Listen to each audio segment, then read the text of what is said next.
बार सब लोग ये संकल्प लेकर के चल लोगे, गांव गांव जाना शुरू कर दोगे तो 100% कोई माई का लाल बीएसपी को रोक नहीं। गांव गांव में जाइए और लोगों से बोल दीजिए कि इस बार न लालटेन आने वाली है, न तीर कमान आने वाला है और न कभी पंजा आएगा या न फूल आएगा। इस बार हाथी की सरकार आने वाली है। नमस्कार साथियों, मेरा नाम है सुरेंद्र सिंह और आप देख रहे हैं एसएम न्यूज। अधिकांश आपने लोगों को बोलते हुए देखा होगा कि बसपा सड़कों पे नहीं आती है, बसपा धरने प्रदर्शन नहीं करती है। और यह बात कौन लोग बोलते हैं? जो बसपा को वोट ही नहीं देते हैं, लेकिन जो लोग वोट देते हैं वो इस साजिश का शिकार हो जाते हैं, यानी कि वह इन बातों का शिकार हो जाते हैं कि बसपा धरने प्रदर्शन नहीं करती है।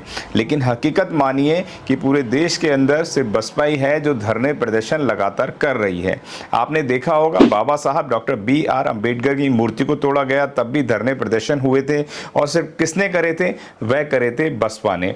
बसपा पूरे देश के अंदर सड़कों पर आई, बसपा ने प्रदर्शन करे। सबसे पहले जो स्क्रीन पर कुछ वीडियो और फोटो हैं उनको आप देख लीजिए। जो बसपा का धरना प्रदर्शन नहीं, बसपा ने पूरा नीला ही नीला कर दिया। कहां पे कर दिया ये हम आपको बताएंगे, लेकिन पहले आप वीडियो देख लीजिए।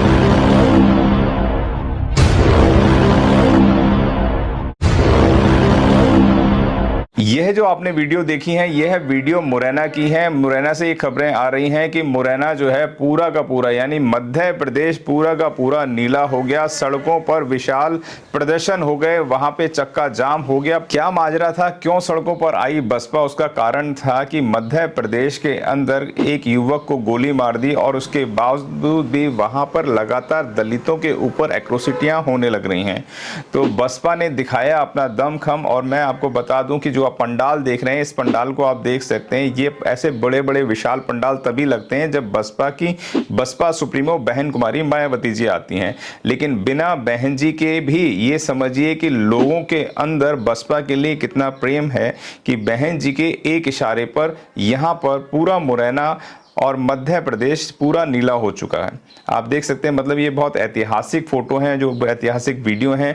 लेकिन कोई भी मनुवादी मीडिया इसको दिखाने का काम नहीं करेगा। हाँ, उनके कुछ चमचे अगर जाते और यह कार्यक्रम करते तो वह बढ़ चढ़कर दिखाते, साहब ने ऐसा कर दिया, साहब ने ऐसा कर दिया। पर ऐसा नहीं करेंगे। उसका कारण है, बीजेपी को अगर कोई पार्टी शिकस्त दे सकती है तो वो सिर्फ बसपा है। कांग्रेस के अंदर भी वो दमखम नहीं है। आप समझिए, सिर्फ बसपा है जो अकेले अपने दम पर बहुत बड़ा वर्चस्व कायम कर सकती है। और तमाम मनुवादी मीडिया इस बात को जानते हैं, इसीलिए वह बुराई और भलाई के अंदर किसी भी तरीके की वीडियो दिखाने की बात नहीं करता है। हाँ, वो वीडियो दिखाता है कि ऐसा हो गया कि आकाश आनंद को निकाल दिया, आकाश आनंद की बहू ने ऐसा कर दिया, आकाश आनंद के ससुर ने ऐसा कर दिया, वह सतीश चंद्र मिश्रा ने ऐसा कर दिया। इस तरह की खबर दिखाकर लोगों के मनोबल को तोड़ने का काम करते हैं, यानी कि बसपा के मनोबल को तोड़ने का लगातार काम करते हैं। आप समझिए, इस धरने प्रदर्शन की खूबी मैं आपको बता देता हूं कि इस खूबी ये है कि जितने भी बसपा के पदाधिकारी थे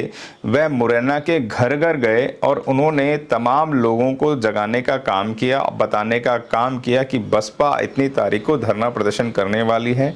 तो वहां के लोगों ने भी इस बात को समझा और वहां के लोगों ने अपने बच्चों के लिए, अपने युवा पीढ़ी के लिए, अपने बहन बेटी के अधिकारों के लिए तमाम लोग इस वक्त पार्टी बैनर झंडा सब छोड़कर सिर्फ बसपा का झंडा उठा लिया है। और यह झंडा जो है, यह झंडा बहुजन समाज के लोगों को न्याय दिलाने का काम करता है। बसपा सुप्रीमो बहन कुमारी मायावती की 4-4 बार सरकार आप लोगों ने देखी होगी और उस व्यवस्था के अंदर, बहन जी की व्यवस्था के अंदर लॉ एंड ऑर्डर बहुत जबरदस्त हुआ करता था। बीजेपी हो, कांग्रेस हो, समाजवादी हो या जितने भी पार्टी संगठन के लोग हों, वो यही कहा करते थे कि बहन जी का जो शासनकाल था वह सबसे मजबूत शासनकाल था।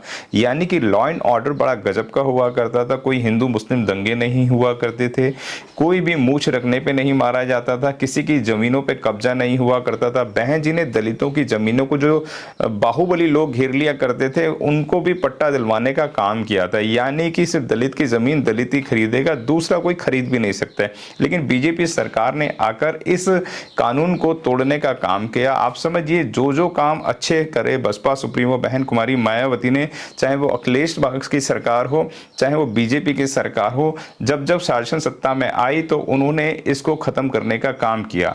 आपने देखा होगा समाजवादी कुछ गुंडे वो है बाबा साहब की मूर्ति पे चढ़ जाते हैं, बहन जी की मूर्ति पे चढ़ जाते हैं, उसको तोड़ने का काम करते हैं, क्योंकि बहन जी ने दलितों के इतिहास को जगाने का काम करा था।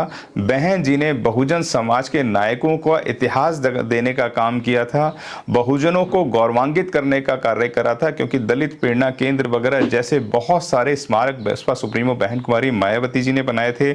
और यह उनके पेट में हजम नहीं हो रही थी ये बात कि वह इतना ऊपर कैसे उठ सकते हैं। दलित जब अपनी बात थाने में रिपोर्ट लिखवाने जाता था तो उसकी रिपोर्ट कोई लिखता नहीं था, लेकिन बहुजन समाज की सरकार जब आई, बहुजन समाज पार्टी की सरकार जब आई, तो वहाँ के लोग बड़ी ताकत से थाने में जाकर कुर्सी पर बैठकर अपनी रिपोर्ट लिखाया करते थे, और दरोगा भी उनको पानी चाय पिलाया करता था। और कोई तकलीफ तो नहीं है, क्योंकि तत्काल एक्शन लेने का बहन जी ने ऑर्डर दे दिया था, और कोई भी रिपोर्ट नहीं लिखता था तो समझ लीजिए उसका डिमोशन होना पक्का था। दूसरी बात, वहाँ की सड़कें बहुत मजबूत हो गई थी, वहाँ का लॉ एंड ऑर्डर बड़ा मजबूत हो गया था, वहाँ की व्यवस्था बहुत मजबूत हो गई थी, वहाँ पे आवास विकास योजनाएं मिली थी। यहाँ पे जहाँ पे जो बीजेपी सरकार कहती है जहाँ पे झुग्गी वहीं मकान, लेकिन ऐसा होता नहीं है। लेकिन बहन जी ने ये कार्य करके दिखाया कि जहाँ पर झुग्गी थी वहाँ पे मकान नहीं, बड़े बड़े फ्लैट बना के देने का काम किया। लेकिन समाजवादी पार्टी ने इसको खत्म करने का काम किया। कांग्रेस ने आज तक दलितों का सिर्फ शोषण करा है, उनको आगे बढ़ाने का काम नहीं करा है, ये तमाम लोग जानते हैं। लेकिन आज भी जो है तमाम लोग वहाँ पे दरी बिछाने का काम तो करते हैं, पर अपने घर में, अपने घर के अंदर गौरवान्वित होने का काम नहीं करते हैं। यानी कि वह इधर उधर की बातें तो करेंगे, लेकिन बसपा को मजबूत करने की बात नहीं करेंगे, उसको तोड़ने की बात करेंगे। 131 सांसद जो हैं वह इस वक्त मुंह में दही जमा के बैठे हैं। कोई भी दलितों के ऊपर एट्रोसिटी होती है तो कोई भी बोलने का काम नहीं करता है।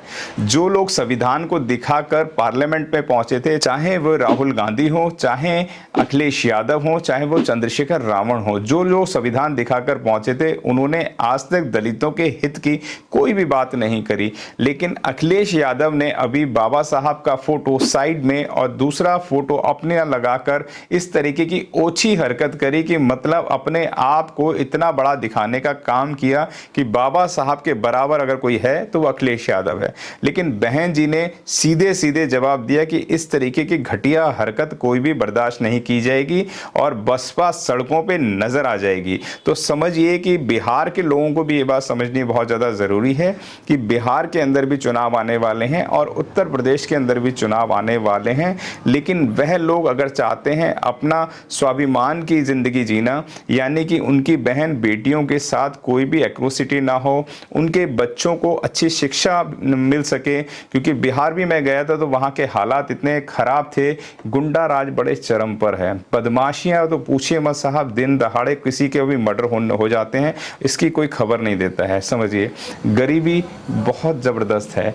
और दूसरा, रोज़गार वहाँ पे बिल्कुल ना के बराबर है। शिक्षा चिकित्सा की तो क्या बात करें हम लोग, समझिए कि ये जब से सरकारें हैं तब से कोई भी व्यवस्था, और खास तौर से जो दलित लोग हैं वह दलितों की बात तो करते हैं पर दलितों को न्याय दिलाने की बात नहीं करते हैं। आपने जो देखा मुरैना की ये जो पब्लिक थी, ये दीपेंद्र बौद्ध हैं और तमाम जो पदाधिकारी थे, ये है सारा जो श्रेय जाता है वहाँ के लोगों को जाता है, यानी कि जो बसपा के कार्यकारिणी सदस्य हैं ये सारा श्रेय उनको जाता है।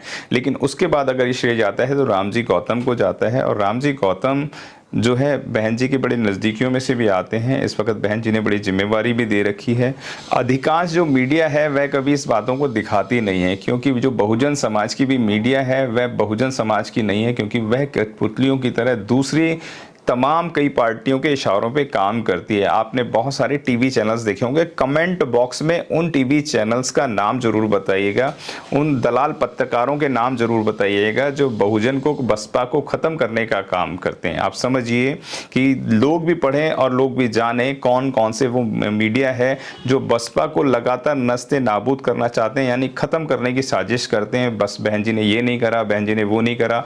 लेकिन बहन जी के बारे में एक बात समझनी होगी कि अपनी छोटी छोटी सी उम्र के अंदर घर परिवार सबको छोड़कर वह सिर्फ समाज के कार्य में लग गई। आप अपने दिल पे हाथ रखिए, और क्या आप अपनी बहन बेटी को घर से बाहर भेज सकते हैं कि जाइए आप राजनीति करिए? लेकिन राजनीति करने नहीं आई थी बहन जी। बहन जी आई थी न्याय दिलवाने, बहन जी आई थी स्वाभिमान की लड़ाई लड़ने।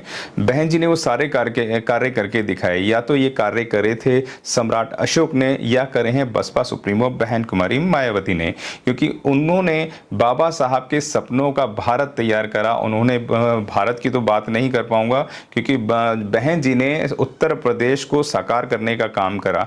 उन्होंने शिक्षा दी, चिकित्सा दी, मेडिकल कॉलेज दिए, उन्होंने गौतम बुद्ध यूनिवर्सिटी दी जो कई बड़े एकड़ के अंदर बनी हुई है, आप सारे दिन के अंदर घूम नहीं सकते हैं, इतनी बड़ी यूनिवर्सिटी बहन जी ने दी। बहन जी ने इतना काम किया कि अगर मैं इसको गिनवाने आऊंगा तो ये मुझे लगता है कि ये वीडियो जो है 1 से 2-3 घंटे से ज्यादा की बन जाएगी। कंटिन्यू में गिनवाऊंगा तब आपको, बिना किसी ब्रेक के।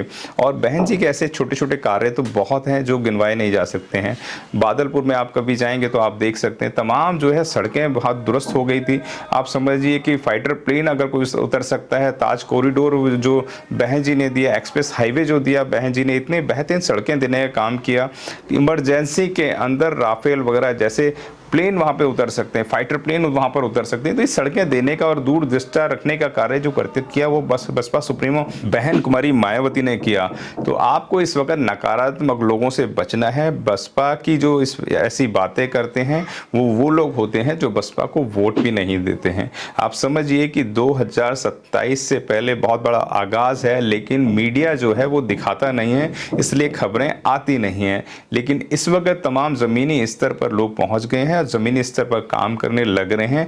और मैं आपको एक बड़ी खबर और बता देता हूं कि इस वक्त मुरैना के बाद रामजी गौतम सीधा पहुंच गए हैं बिहार, और यह एक ब्रेकिंग न्यूज है। आप समझिए बिहार के अंदर उन्होंने क्या कहा, पहले इस खबर को जरूर देख लीजिए। और नीले झंडे हाथ के निशान की कसम है 2025 में बीएसपी की सरकार बना करके ही दम लेंगे। गुंडों, तुम भागने की बिहार से करो तैयारी, 2025 में आप बहन जी की ये गांव में आप शुरू कर दीजिए, ये चर्चा फैला दीजिए और कह दीजिए जड़गुंडन की छाती पर अब बटन दबेगा। अब 2027 के चुनाव बहुत नजदीक हैं। आपको देखना यह है कि आप अपने घर में वापसी करते हैं या नहीं करते हैं, या अपने घर को मजबूत करते हैं या नहीं करते हैं। क्योंकि बाबा साहब डॉक्टर B.R. अम्बेडकर ने अपनी स्पीच नंबर 113 में कहा था, 1 पार्टी 1 बैनर 1 लीडर। जिस दिन हो जाएगा उस दिन आप इस देश के शासक बन जाए। यह वीडियो आपको कैसा लगता है हमें कमेंट बॉक्स में अवश्य लिखें, अपने विचार हमारे साथ साझा जरूर करें। और अभी तक आपने हमारे चैनल को सब्सक्राइब नहीं किया तो सब्सक्राइब करें, बेल आइकन अवश्य दबाएं। मिलते हैं अगले वीडियो में। जय भीम, नमो बुद्धाय।